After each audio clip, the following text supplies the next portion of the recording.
Se você entrou nesse vídeo, provavelmente você já se perguntou qual que é a tua missão de vida, o que que você veio fazer aqui. Bom, muitas pessoas pensam que ter uma missão de vida é ter um super propósito, super especial, que vai alterar o funcionamento do planeta. É ser super famoso, super conhecido, é inventar uma coisa super diferente. Como se algumas pessoas fossem escolhidas e outras não. Quando na verdade todos nós temos missões, todos nós temos algum assunto que a gente veio resolver aqui. E hoje eu vou te ajudar a entender, a descobrir qual que é a sua. Então já deixa o seu like, já se inscreve nesse canal e bora para esse mergulho interno. Primeiro a gente vai desmistificar isso. Então, ter uma missão de vida não significa que você é super especial ou superior às outras pessoas. Uma missão espiritual não é tipo um destino super grandioso que só algumas pessoas vão ter. Cada um de nós tem vários assuntos que vão ser resolvidos, várias questões que vão se desenrolar e várias virtudes que vão ser desenvolvidas ao longo dessa vida ou ao longo de todo o nosso processo reencarnatório.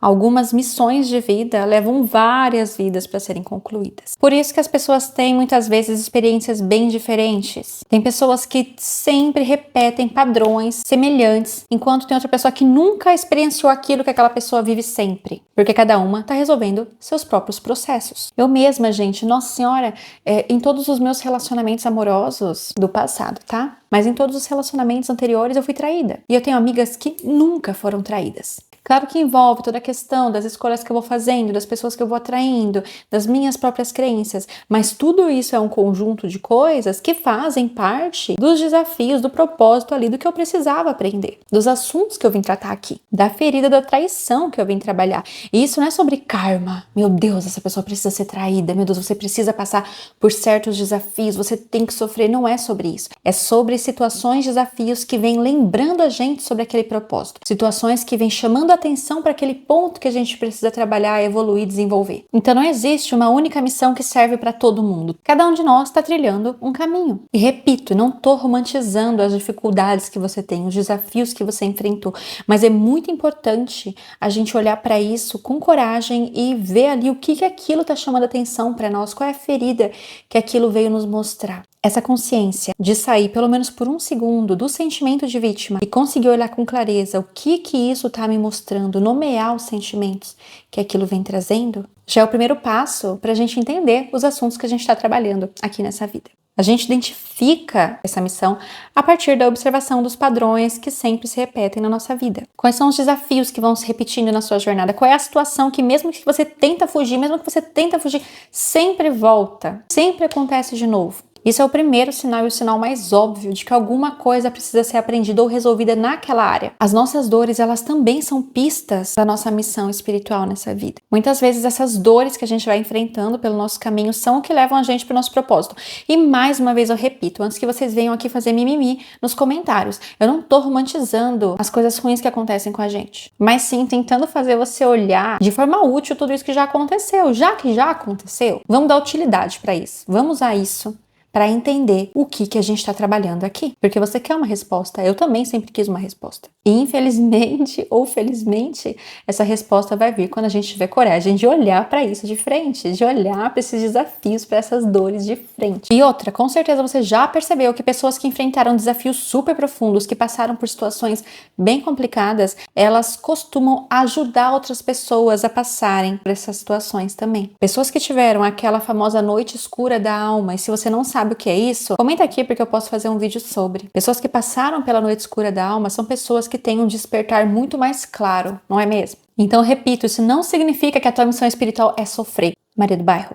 Isso significa que isso que você passou pode ter aberto caminhos para você conhecer mais sobre você e para você encerrar esses padrões. Mas daí não adianta fugir do assunto, tem que olhar para o assunto para trazer compreensão, para trazer clareza, para liberar perdão e então seguir em frente. Olha, se você sente um vazio no seu coração, se você sente que tem alguma coisa faltando, se você sente que tem um buraco no estômago, um buraco no coração que nunca é preenchido, não importa o que você faça, se você tem vícios, se você tem problemas de saúde constantes, se tem uma área da tua vida que nunca dá certo, ou você nunca consegue um relacionamento bom, ou você nunca consegue prosperar, tudo isso são sinais de que você não está alinhado ao teu propósito. São sinais de que você não está vivendo essa missão espiritual. São sinais de que você ainda não olhou para as feridas que você precisa olhar. São sinais de que, mesmo se você já está olhando, você ainda não curou aquilo completamente, ou ainda não se abriu para receber as bênçãos depois desse processo de cura. Mas isso também não significa que você está no caminho errado, gente. Não existe caminho errado. Todos os caminhos levam a Deus, como os dedos levam para as mãos, não é verdade? Então, não tem como fugir. Você não está no caminho errado. Mas tem como escolher um caminho mais bonito, um caminho mais seguro, um caminho mais amoroso. Tem como viver esse propósito pelo amor e não pela dor. E é aí que eu queria chegar. Quando você entender qual que é o caminho, quando você entender qual é o assunto que você está aqui para trabalhar, você vai começar a olhar para isso com mais amor. Você vai começar a jogar amor ali. Você vai parar de desprezar aquela parte de você que tá pedindo atenção. E aí todas as possibilidades de cura, elas começam a se apresentar. Aí você começa a vencer seus obstáculos, você começa a manifestar coisas diferentes na sua vida, você vai mudando aquele padrão de dor e você começa a ajudar pessoas que estão ainda num nível anterior ao seu, nível anterior ao que você se encontra hoje. Não é sobre ser superior a outra pessoa, mas você já passou por aquele degrau e aí você vai ajudar o irmãozinho a subir. Eu vou deixar nos cards uma meditação akáshica que eu subi aqui no YouTube para você realizar. E quando chega naquele momento que pede para você fazer uma pergunta, você vai perguntar: o que eu estou trabalhando nessa vida? Qual é a minha missão nessa vida? Qual é o meu propósito nessa vida? Faça essa meditação acordado, sentado de preferência para você não dormir. Tem um caderno, uma caneta do lado, porque assim que você voltar, você vai anotar aquilo e você vai levar aquilo a sério. Você vai olhar para aquele assunto. Eu quero te ajudar a trilhar esse caminho pelo amor e não pela dor. Então faça a meditação. Não deixe de comentar se foi uma boa experiência para você. Não deixe de comentar nesse vídeo como você se sente em relação a tudo isso, se você já tem clareza sobre o seu propósito nessa vida. E nós nos vemos já já. Um beijo!